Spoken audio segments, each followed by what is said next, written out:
எங்கள் வீட்டுக்கு ஒரு நாள் சாம்பர் வேலை செய்து கட்டி நாங்கள் வந்தோம். அந்த வீட்டை லோடிங் போட்டு அது மண்ணை வாரி கொட்டி கட்டினேன். பள்ளமாக கண்டுது. இங்கே எடுத்துன்னு வந்து எங்களை போட்டாங்க. 40-50 வருஷமா நாங்கள் சேர்த்து வச்ச ஒரு வாழ்வாதாரத்தையே அழிச்சிட்டாங்க. இப்போ எனக்கு வீட்டுக்கார் கிடையாது. நானும் அங்கே இருந்தேன். என் பசங்களை நான் வந்து என் கஷ்டத்தால நான் காப்பாற்றிட்டேன், வளர்த்துட்டேன். பசங்க இடிஞ்சு உக்காந்துட்டாங்க. இன்னைக்கு படிக்கிறது கூட எனக்கு தோணலை. எங்கள் வீட்டுக்கு போகணுன்னா நாங்கள் போயிட்டு தானே வரணும். நாங்கள் போனால் மூடிட்டு போனால் பூசியில் வச்சிடறோம்னு சொல்கிறாங்க. கஷ்டமாக தாங்குது. என்ன பண்ண முடியும்? நம்ம சொன்னால் குறை தீரும். அப்புறம் நாங்கள் என்ன கழுதியா சார்? நான் வேலைக்கு போனால் தான் என் குடும்பத்தை காப்பாற்ற முடியும். நான் வீட்டில் தான் என் குடும்பத்தை காப்பாற்ற முடியாது.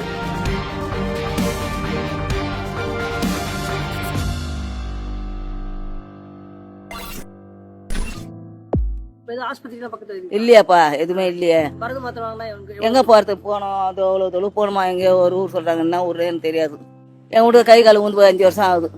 நான் என்ன பண்ண சொல்லு? இந்த வருஷத்தில் வந்து ஏதாவது போட்டாங்க. நம்ம என்ன பண்ண முடியும் சொல்லு? இங்கே இருக்க வீடுலாம் எப்படி இருக்கு? வீடெல்லாம் பரவாயில்ல. கடை வசதி வேணும், ஹாஸ்பிட்டல் வசதி வேணும். மத்திய நம்ம முடியாத வயசு ஆகி போச்சு. போய் டக்குனாங்கன்னா ஹாஸ்பிட்டல் போயிடலாம். இங்கே போக முடியுமா? பேரனு கல்யாணம் பண்ணுற வயசு ஆயிடுச்சு. 3ஆவது தலைமுறை எங்கள் தலைமுறை. கடைங்க எதுவுமே இல்லை. 2 கிலோமீட்டர் 3 கிலோமீட்டர் போயிட்டு வரணும். அவ்வளோதான். அதுதான் பிரச்சனையா. வேலைக்கு போக முடியல. அவ்வளோதான் கஷ்டமா இருக்கு. இப்போ நீங்கள் வேலைக்கு போனீங்களா இங்கே வந்த முன்னாடி? இன்னும் போல. 1 வாரம் ஆகுது. இங்கே தான் வீட்டில் தான் இருக்கிறேன். இதுக்கப்புறம் தான் போகணும். அவ்வளோ லாங்கில் போய் நாங்கள் அங்கே வீடை காலி பண்ணிட்டு இங்கே வந்து நாங்கள் இவ்வளோ லாங்கில் வேலைக்கு போகிற வேண்டியதாக இருக்குது. 12 மணி கிளம்பணும்னா 2 மணி ஷிஃப்ட்டுக்கு 1 மணிக்கெல்லாம் அங்கே போயிடணும். நாங்கள் 1 மணி ஷிஃப்ட் 2 மணி நைட்டு 10 மணிக்கு விட்டாங்கன்னா நாங்கள் எப்போ வருவோம் இங்கே? நீங்கள் சொல்லுங்கள். நைட்டு எத்தனை மணிக்கு வருவோம்? மறுபடியும் எப்படி வர முடியும் அந்த காட்டில் சொல்லுங்கள்? 8 கிலோமீட்டர் நடக்க முடியுமா? ஒரு பொம்பளை நடந்து வர முடியுமா? இங்கேருந்து 200 ரூபா கேட்குறாங்களா ஆட்டோக்கு வர்றதுக்கு? இங்கே எடுத்துன்னு வந்து எங்களை போட்டாங்க. நாங்கள் வந்து அனகாபுத்தூரில் இருந்தோம்.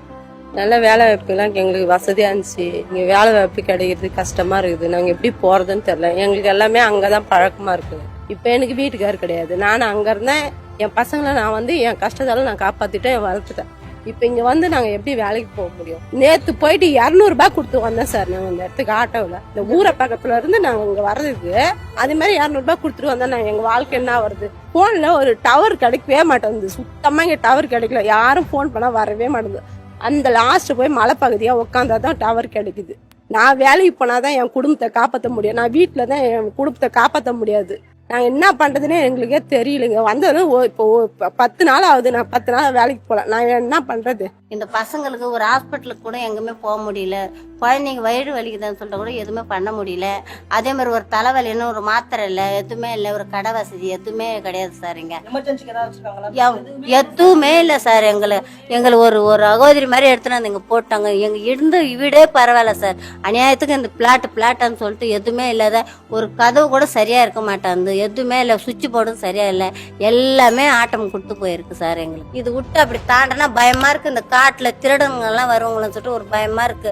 பசங்களை வெளியே விடமா முடியல. நாங்க எப்படிதான் ஆம்பளைங்களே போறதுக்கு பயப்படுறாங்க. அப்படி இருக்கும்போது நாங்க எங்க போய் எங்க வேலை சேர்த்து என்ன நடக்குது என்ன போகுது வந்து எந்த அதிகாரியுமே இதுவரையிலும் வந்து பார்த்ததே கிடையாது சார். கலெக்டர் வந்தாரு. அவர் ஒரு கேம்ப் போட்டாங்க. அந்த கேம்ப்ல வந்து அவர் டீ காபி பிஸ்கட் கொடுத்ததே சாப்பிட்டு அப்படியே போயிட்டாரு. எங்களுக்கு ஒரு கோரிக்கையே கேட்கல. அவரு யாரு சொன்னாலும் அந்த கோரிக்கையை நிறைவேற்ற மாட்டாங்களே. நாங்க யாருக்கிட்ட சொல்ல முடியும்? எங்களுக்கு நாங்கள் அழுவுறதா யாருக்கிட்ட போய் எதாவது சொல்றதா எங்களுக்கு எதுவுமே தெரியல. யாருமே இங்கே வரல. எங்களுக்கு உங்களுக்குலாம் வேணும்னு கூட கேட்கல.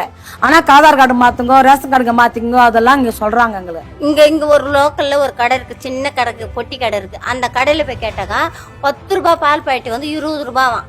எங்களுக்கு வந்து பஸ் வசதி, எங்களுக்கு வந்து கடை வசதி, ஹாஸ்பிட்டலு, பசங்களுக்கு மெயினாக ஸ்கூலு, காலேஜ் எல்லாமே இருக்கணும் சார். அப்படி இருந்தால் நாங்கள் இங்கே இருக்கோம். இல்லைன்னா எங்களை எடுத்து எங்கள் வீட்டாண்டியே விட்டுடுங்க சார். 40-50 வருஷமா நாங்கள் சேர்த்து வச்ச ஒரு வாழ்வாதாரத்தையே அழிச்சிட்டாங்க. அது தரமட்டமாக ஆக்கிட்டாங்க.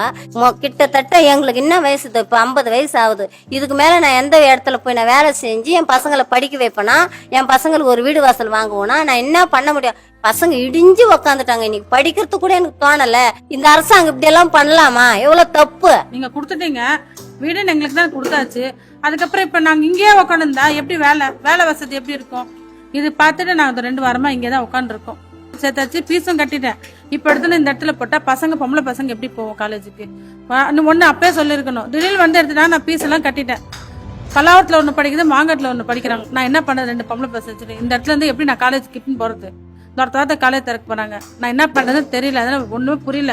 உட்காந்து இருக்கேன். பசங்க படிப்பு போச்சு மெயினா. அப்புறம் நாங்க என்ன கழுதியா சார்? நாங்க அப்படியே அவங்க பில்டிங்ல அப்படியே உட்காருங்க, எங்கேயும் போகாதீங்க, எங்கேயும் வராதீங்க அப்படின்றாங்க. நாங்க அடிப்படை வசதி எங்க இது சரியில்லை.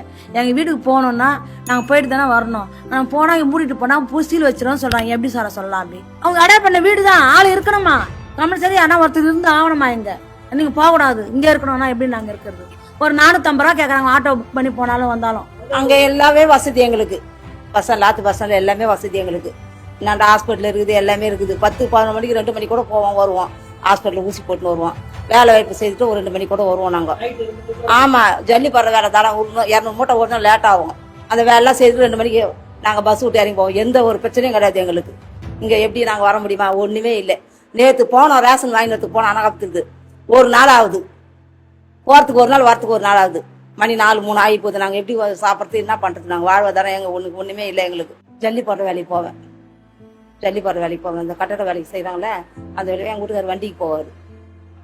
வேலைக்கு போனால் இதுதான் எங்கே போகிறது, அங்கே தான் போகணும். பஸ்ஸு போக்குவரத்து எதுவுமே இல்லை எங்களுக்கு. நாங்கள் என்ன பண்ணுறதுன்னு ஒன்றும் தெரியல எங்களுக்கு. ரேஷன் கடை கட்டிடுறான்றாங்க, திறக்கிறான்றாங்க. எங்கள் வீட்டுக்கு நானும் சாம்பர் வேலை செய்து கட்டி நாங்கள் வந்தோம். அந்த வீட்டை ஆற்றுலேருந்து மண்ணை வாரி கொட்டி அங்கே வந்து லோடிங் போகிறவங்களை இட்டுன்னு வந்து லோடிங்னா தெரியும், உங்களுக்கு தெரியுமா தெரியாது தெரியல. சாம்பரில் கல் லோடிங் போடலாட்டு அது மண்ணை வாரி கொட்டி கட்டினேன். பள்ளமாக கண்டுது. அது மாதிரி பார்த்து எவ்வளோ போராடணும் கொண்டோம். ஒன்றும் நடக்கலை எங்களுக்கு. இங்கே தான் இருக்குது எங்களுக்கு சாவு எல்லாமே. அந்த செத்தை அங்கே எடுத்து போடுவோம்னு பார்த்தோம். கட்சியில் இங்கே காட்டில் எடுத்து வந்து விட்டுக்கிறாங்க எங்களை. பஸ்ஸு இல்லை, வேலை வெத்தி இல்லை. நாங்கள் எல்லாம் என்ன பண்ணுறது? அங்க என்ன வேலை பார்ப்பீங்க? அங்கே எதனா பேப்பர் ஏறின்னு போய்க்கலாம். இங்கே அந்த பேப்பர் ஏறி போயிருக்கிறது. ஒரு பேப்பர் யாருன்னா 10 ரூபா போட்டு பால் வாங்கி குடிக்கலாம். எந்த வசதி இல்லை, பஸ் இல்லை, பசங்களுக்கு பயிலோட இல்லை. வேலை வெத்திக்கல்ல ஏற்பட்டு போகிறதுக்கு பஸ்ஸு இல்லை. டைம் பிரகாரம் போகிறதுக்கு இல்லை, டைம் பிரகாரம் வரத்துக்கு இல்லை. அங்கன்னா நைட்டு 10 மணி 11 மணி இருந்தால் கூட வருவாங்க. எந்த பிரச்சனையும் கிடையாது. இங்கே பயமாக இருக்குது இங்கே வர்றதுக்கு. வெளியில தான் கொஞ்சம் கஷ்டமா இருக்கு. பஸ் இல்ல, கடை இல்ல, ஹாஸ்பிட்டல் இல்ல, எல்லாமே வந்து இங்க 8 கிலோ தாண்டி தான் போக வேண்டியது. ஆமா, போக்குவரத்து பஸ் சரியா வரல. 2வது வேலைக்கு வாய்ப்பு கிடைக்கல. இங்க வந்து கொளுத்துவேல போனா அவ்வளவு தூரம் போனோம். 8 கிலோமீட்டர் போனோம். ஆமா, இங்க வந்து 8 கிலோமீட்டர் கூடஞ்சேரி போனோம். ஆமா, இங்கிருந்து போறது சரியா 100 ரூபா பெட்ரோல். அப்புறம் வரத்துக்கு என்ன இருக்குது? அதனால வந்து சாப்பாடுக்கு லைன்ல நிக்க வந்தா இருக்குது. எல்லாம் பிச்சை அவங்களும் கேஸ் இருக்கே இல்லையான்னு பார்க்க மாட்டேங்கிறாங்க. மற்றவங்க எல்லாம் பிச்சை எடுக்க மாதிரி அவங்க லைன்ல போய் நிக்கணும்.